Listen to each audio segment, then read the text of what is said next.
Hello, and welcome to this help file on removing the electronic control panel from your steam shower. The control panel is very easy to replace. First of all, we need to turn off the power to the shower.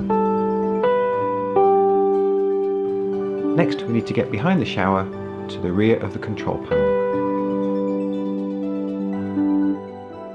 On the back of the control panel are two cables.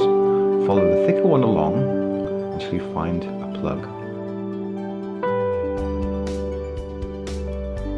The widest part of the plug simply unscrews, allowing you then to pull the cable apart.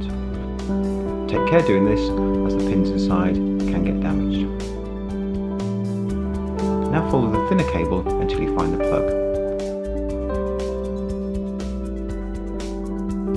Pinching one end of the plug will allow you to remove the two parts.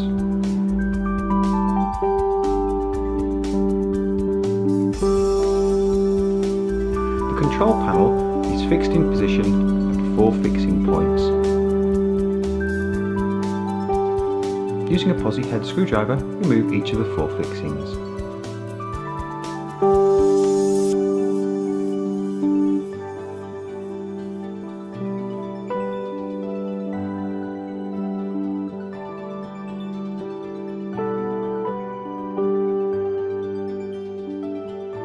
When you get to the 4th fixing, take care to ensure that the control panel doesn't fall onto the inside of the shower and cause damage.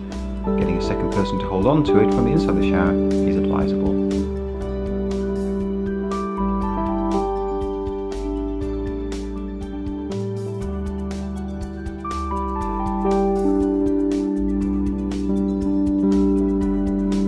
On the inside of the shower, ease the control panel out and pull the cables through carefully.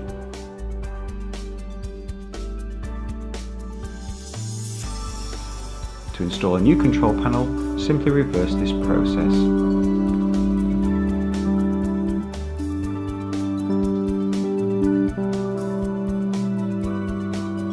When you come to attaching the new control panel, larger cable connection at the rear of the shower, carefully line up the arrows on the 2 parts of the cable. This ensures the pins will be located correctly. Thank you for watching. Don't forget to check out our YouTube channel